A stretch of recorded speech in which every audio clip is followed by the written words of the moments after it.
Commerce classes में आपका बहुत बहुत स्वागत है। मैं आपका दोस्त कुमार। तो चलिए बिना देरी किए शुरू करते हैं आज का सेशन। अब तक हम कॉन्सेप्ट ऑफ डिमांड के पार्ट फर्स्ट में जो पढ़ चुके थे, नंबर 1 मांग का अर्थ यानी मांग किसे कहते हैं, नंबर 2 मांग के आवश्यक तत्व यानी वो कौन कौन से तत्व है जिनसे मिलकर डिमांड बनती है। तो हमने देखा था वो 3 तरह के तत्व हैं, नंबर 1 प्रभावपूर्ण इच्छा, नंबर 2 निश्चित कीमत और नंबर 3 निश्चित समय। और उसके बाद में जो हमने तीसरा टॉपिक जो पढ़ा था वो पढ़ा था मांग के प्रकार यानी मांग कितने प्रकार की होती है। तो हमने देखा था मांग 3 प्रकार की होती है, कीमत मांग, आय मांग, आड़ी या तिरछी मांग। तो कुल 3 तरह की जो हमने डिमांड पढ़ी थी। और आज जो हम कॉन्सेप्ट ऑफ डिमांड के पार्ट सेकंड में जो टॉपिक पढ़ने वाले हैं, पहला मांग को प्रभावित करने वाले कारक यानी वो कौन कौन से घटक या तत्व है जो मांग को प्रभावित करते हैं, मतलब मांग को बढ़ाने का या घटाने का कार्य करते हैं। तो वो कौन कौन से तत्व या कारक हैं उनको आज हम पढ़ने वाले हैं। और जो सेकंड इसका टॉपिक आज जो पढ़ेंगे वो है मांग फलन यानी मांग फलन किसे कहते हैं। तो ये तो जब हम पढ़ेंगे तब देखेंगे। और आज का सेशन शुरू करने से पहले मेरी आपसे एक रिक्वेस्ट है कि आप हमारे चैनल को सब्सक्राइब कर लीजिए, के पास में जो बेल आइकन है उसको भी ऑन कर लीजिए, उसका कोई चार्ज नहीं है, ताकि हमारा वीडियो जो है वो सबसे पहले आप तक पहुंच सके। तो चलिए शुरू करते हैं और देखते हैं कि मांग को प्रभावित करने वाले घटक कौन कौन से हैं, यानी वो कौन कौन से कारक हैं जिनसे मांग प्रभावित होती है, यानी मांग बढ़ती है या घटती है। तो वो कौन कौन से कारक हैं जिनसे प्रभाव पड़ता है। तो जैसे मैंने यहाँ लिख रखा है, तो इसमें सबसे पहला जो कारक है वो है वस्तु की कीमत। दोस्तों, जब भी हम मार्केट में कोई वस्तु खरीदने के लिए जाते हैं तो सबसे पहला जो हमारा ध्यान जाता है वो उसकी प्राइस पे, उसके मूल्य पे, उसकी कीमत पे जाता है कि भाई इस वस्तु की क्या कीमत है। तो उसकी कीमत जो है वो हमारी कहीं ना कहीं उस वस्तु के प्रति उसकी डिमांड को इफेक्ट करती है। यदि हमें लगता है कि वस्तु की जो प्राइस है वो बहुत ज़्यादा है तो हम उसकी डिमांड कम क्वांटिटी में करेंगे, और हमें लगेगा कि नहीं भाई इसकी प्राइस जो है रीजनेबल प्राइस है, तो हम 1 के बजाय 2 उसकी डिमांड कर सकते हैं या हमारी इच्छा अनुसार हम उसकी क्वांटिटी बढ़ा सकते हैं। तो जो पहला जो कारक है वो है वस्तु की कीमत। और मांग को प्रभावित करने का जो दूसरा कारक है वो है उपभोक्ता की आय। अब उपभोक्ता की आय यदि अधिक होगी तो वो वस्तुओं की जो डिमांड है उसको अधिक करेगा, और यदि उसकी आय जो है वो कम है तो वो डिमांड भी वो कम करेगा। ये अलग अलग वस्तुओं के संबंध में अलग अलग होता है। जैसे यदि सामान्य या श्रेष्ठ वस्तुएं हैं तो जैसे जैसे उपभोक्ता की आय बढ़ेगी तो वो डिमांड है वो श्रेष्ठ वस्तुओं की अधिक करेगा, और जो घटिया वस्तुएं हैं उनकी डिमांड है वो कम करेगा। कब? जब उपभोक्ता की आय बढ़ेगी तो घटिया वस्तुओं की जो डिमांड है वो कम हो जाएगी, और यदि आय कम होगी तो क्या होगा, जो घटिया वस्तुएं हैं उनकी डिमांड है वो बढ़ा देगा, और जो श्रेष्ठ वस्तुएं हैं उनकी डिमांड कम हो जाएगी। मतलब यहां समझने वाली बात यह है कि 2 तरह की वस्तुएं होती है। नंबर 1 सामान्य वस्तुएं, सामान्य, और यहां लिखते हैं निकृष्ट या घटिया वस्तुएं, जिसे गिफिन वस्तुएं कहते हैं, घटिया। अब क्या होगा, उपभोक्ता की यदि आय बढ़ेगी, यहां 1 सेकेंड अपन इसको डिटेल से समझते हैं। ये उपभोक्ता की आय है, ये सामान्य वस्तुएं हैं और ये घटिया वस्तुएं हैं। दिख रहा होगा सबको, ये आय है, ये सामान्य वस्तुएं, ये घटिया वस्तुएं। अब क्या होगा, उपभोक्ता की जो आय है वो बढ़ेगी तो वो क्या करेगा, इन घटिया वस्तुओं की जो डिमांड है इसको तो करेगा कम, इसकी जो डिमांड है इसको कम कर देगा, और जो सामान्य वस्तुएं हैं उनकी डिमांड वो क्या है, बढ़ा देगा, क्योंकि अब उसके पास में रुपया है। जब पैसा आता है इंसान के पास में तो वो यही चाहेगा कि वो ब्रांडेड वस्तुएं हैं उनका यूज ज्यादा करे। तो वो क्या करेगा, जो घटिया किस्म की वस्तुएं जो यूज करता था उनको तो करेगा कम, और जो सामान्य जो वस्तुएं हैं यानी श्रेष्ठ वस्तुएं हैं उत्तम क्वालिटी की उनको ज्यादा परचेज करेगा। और यही यदि उपभोक्ता की आय जो है वो कम हो जाती है तो वो क्या करेगा, जो सामान्य वस्तुएं हैं उनकी डिमांड भी घटा देगा।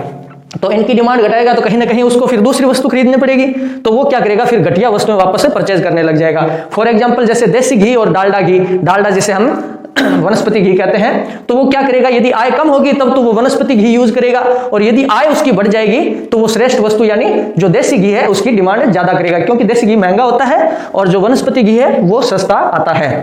तो उपभोक्ता की आय है वो भी मांग को इफेक्ट कर रही है, ये हमने यहां देखा।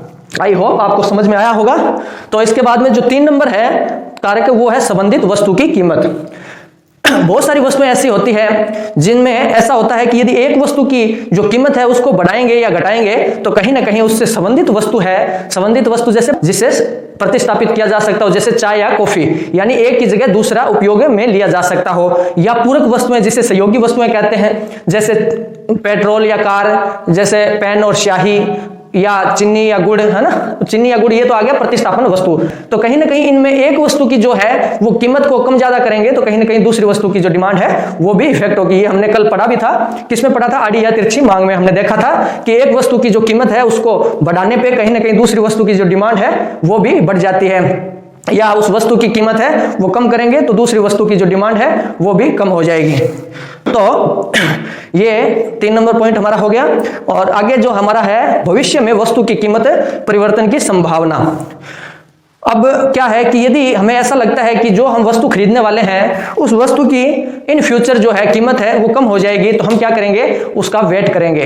तो आज जो हम डिमांड करने वाले थे वो डिमांड क्या है, हम उसकी कम कर देंगे, क्योंकि हम सोचेंगे कि भी भविष्य में जब ये कम होगी तब हम इसको परचेज करेंगे। और ये यदि हमें लगे कि उसकी भविष्य में जो है वो प्राइस बढ़ने वाली है तो हम क्या करेंगे, उसकी आज ही डिमांड बढ़ा देंगे, तो आज बहुत ज्यादा क्वांटिटी में हम उसको परचेज कर लेंगे। तो ये भी उसको इफेक्ट करता है, भविष्य में वस्तु की कीमत परिवर्तन की यदि संभावना है तो ये डिमांड को इफेक्ट करेगा। और 5 नंबर पॉइंट है भविष्य उपभोक्ता की आदत, रुचि, पसंद या फैशन। उपभोक्ता की यदि रुचि जिन वस्तुओं में है तो वो उन्हीं वस्तुओं को खरीदेगा, वो दूसरी वस्तु को नहीं खरीदेगा। चाहे मार्केट में वैसी अनेकों वस्तुएं हो, लेकिन हम उस वस्तु को ज्यादा खरीदेंगे जो फैशन में चल रही हो या हमारी आदत हो, हमारी रुचि जिस वस्तु के अंदर है हम उसकी डिमांड ज्यादा करेंगे, बजाय उसके जो फैशन से बाहर हो चुकी हो।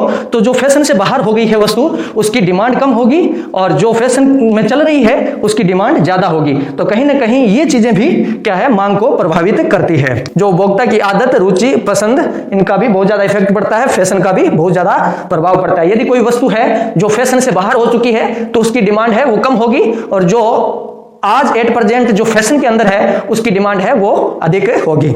और इसके बाद में जो 6वां जो तत्व है वो है जनसंख्या का आकार, संरचना। यदि मान लो किसी देश की जनसंख्या अधिक है तो वहां क्या है, वस्तुओं की जो डिमांड है वो भी हाई रहेगी, यानी बढ़ती रहेगी, डिमांड बहुत ज्यादा होगी। और यदि किसी क्षेत्र विशेष की जो जनसंख्या है वो यदि कम है तो वहां वस्तुओं की जो डिमांड है वो भी कम रहेगी। और ऐसे ही संरचना, मान लो किसी क्षेत्र विशेष में जिस वर्ग के लोग ज्यादा रहते हैं वहां उनके यूजेबल जो वस्तु है उसकी जो डिमांड है वो अधिक रहेगी। जैसे मान लो किसी क्षेत्र विशेष में बुजुर्ग लोग यदि अधिक हैं तो वहां क्या होगा, उन बुजुर्गों की जो यूजेबल वस्तु है उनकी डिमांड अधिक रहेगी। जैसे छड़ी हो गई, चश्मा हो गया, धोती हो गई, जूती होगी, तो इन तरह की जो चीजें हैं इनकी जो डिमांड है वो अधिक रहेगी। और जहां मान लो जैसे विद्यार्थी वर्ग अधिक रहते हैं, जो स्टूडेंट है उनकी संख्या अधिक है, तो वहां उनसे संबंधित जैसे बुक्स वगैरह, पेन वगैरह, कॉपी पेन, क्योंकि आजकल जो विद्यार्थी है वो बहुत ज्यादा पढ़ने लगे हैं, वो 24 घंटे में यूं समझो 18-18 घंटे स्टडी करते हैं, तो बहुत ज्यादा जो पेपर है उसका यूज हो रहा है, बहुत ज्यादा पेन है उसका यूज हो रहा है, तो वहां उन वस्तुओं की जो डिमांड है वो अधिक रहेगी। तो ये भी कहीं ना कहीं डिमांड को इफेक्ट करते हैं। आगे आता है आय का वितरण। यदि किसी देश के अंदर आय का वितरण है वो समान है तो वहां क्या होगा, जो डिमांड होगी वो भी अधिक होगी। और यदि आय का वितरण है वो असमान होगा, असमान मतलब कि यदि वहां धनाढ्य जो वर्ग है वो बहुत कम संख्या के अंदर है, बाकी सब निर्धन लोग हैं, तो वहां डिमांड है वो कम रहेगी, क्योंकि धनाढ्य लोग हैं वही ज्यादा डिमांड करते हैं। सॉरी, यदि आय का वितरण समान होगा तो सभी लोग हैं वो क्या है, समान धन रखने वाले होंगे और सभी डिमांड करेंगे वस्तुओं की, तो डिमांड अधिक होगी, तो ये भी डिमांड को इफेक्ट करेगा। और लास्ट और अंतिम पॉइंट है हमारा अन्य घटक। तो अन्य घटक में जैसे अन्य घटक कुछ भी हो सकता है, यानी मांग है वो बहुत सारे घटकों से प्रभावित हो सकती है। जो मुख्य थे वो हमने देख लिए, जैसे वस्तु की कीमत है, उपभोक्ता की आय है, संबंधित वस्तुओं की कीमत हो गई, भविष्य में यदि कीमत परिवर्तन की संभावना है, या उपभोक्ता की आदत, रुचि, फैशन है, या जनसंख्या का आकार, संरचना कैसी है वहां की, इसके अलावा आय का वितरण हो गया। अब मौसम है, यदि मौसम जैसा होगा उसके अनुकूल ही हम वस्तुएं खरीदेंगे। जैसे सर्दी का मौसम है तो हम गर्म कपड़े खरीदेंगे, तो जैसा मौसम होगा उसके अकॉर्डिंग की डिमांड हमारी प्रभावित होगी। और जैसे सरकार की कर नीति कैसी है, यदि सरकार अधिक कर लगाती है तो वस्तुओं की जो कीमत है वो भी अधिक हो जाएगी और लोग क्या है उसकी डिमांड कम कर देंगे। और यदि सरकार जो कर है वो कम लगाएगी तो वस्तुओं की जो डिमांड है वो भी बढ़ जाएगी। यानी मांग को कम या ज्यादा करने वाले जो तत्व थे वो हमने आज यहाँ देखे हैं। तो आई होप कि आपको ये सब समझ में आया होगा कि मांग को प्रभावित करने वाले घटक कौन कौन से हैं और किस तरह से मांग को प्रभावित करते हैं। तो चलिए अब हम देखेंगे कि मांग फलन किसे कहते हैं, यानी मांग फलन क्या है। तो दोस्तों अब तक हमने पढ़ा था कि मांग को प्रभावित करने वाले घटक कौन से हैं, और अब हम देखने वाले हैं कि मांग फलन किसे कहते हैं। तो सामान्य शब्दों में यदि मैं बताऊं तो जैसे वस्तु की जो मांग है यानी डिमांड है, और उस डिमांड को प्रभावित करने वाले जो घटक हैं, देखिएगा कि एक तरफ वस्तु की जो मांग है यानी डिमांड, और दूसरी तरफ क्या है, उस डिमांड को प्रभावित करने वाले जो घटक हैं जो हमने अभी पहले पढ़े थे। उन घटकों और उस डिमांड के मध्य जो गणितीय समीकरण उत्पन्न होता है, उस गणितीय समीकरण को क्या कहते हैं, उसी को ही मांग फलन कहते हैं। यानी कोई बहुत बड़ी बात नहीं है, उसको जो मांग को प्रभावित करने वाले घटक थे उन घटकों को और जो मांग वस्तु की जो मांग है इसको एक गणितीय समीकरण के रूप में प्रस्तुत करना ही क्या है, जो है वो मांग फलन है। तो देखते हैं कि मांग फलन क्या है। देखो हमने यहां लिखा है मांग फलन, जो सेकंड टॉपिक है हमारा आज का, कि किसी वस्तु की मांग तथा ये तो है वस्तु की मांग तथा उस वस्तु की मांग को प्रभावित करने वाले तत्वों अर्थात घटकों के मध्य गणितीय फलनात्मक संबंध होता है, उसे ही क्या कहते हैं, मांग फलन कहते हैं। किसके मध्य, एक तो वस्तु की मांग है और दूसरा जो मांग को प्रभावित करने वाले जो घटक हैं, जो तत्व हैं, इनके मध्य क्या है होता है, गणितीय फलनात्मक संबंध होता है, उसको ही क्या कहते हैं, हम कहते हैं मांग फलन। तो ये देखो यहां लिखा है मांग फलन का गणितीय समीकरण। तो ये इधर समीकरण लिखा है dx is equal to f bracket के अंदर px pr comma y comma t comma e comma p और कोमा yd। तो इनको हम देखेंगे कि क्या है px pr। ये जो हमने अभी तक जो पढ़ा था मांग को प्रभावित करने वाले घटक है, वही उनको ही कोडिंग के रूप में यहां हमने लिखा है।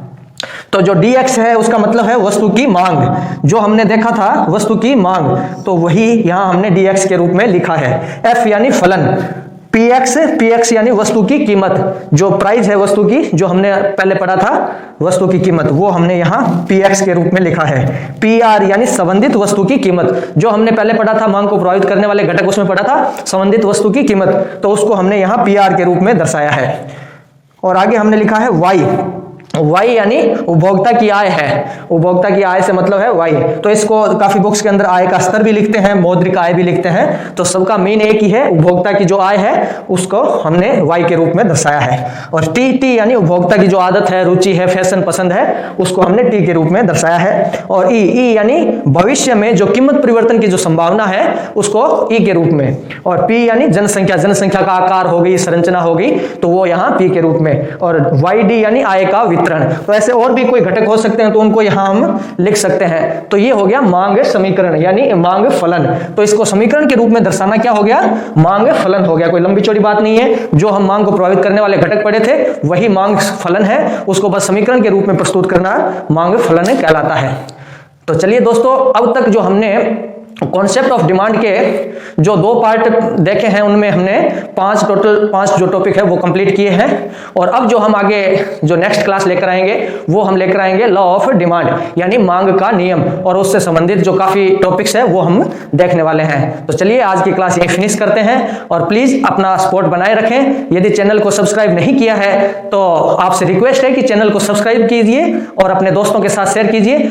और कोई डाउट हो तो कमेंट सेक्शन में जाके कमेंट भी कर सकते हैं, और अपने एप्रिशिएटेड कमेंट अवश्य दीजिएगा। वही मेरा हौसला है, मैं बार बार कहता हूं, वही मेरा सपोर्ट है। Okay, take care, bye.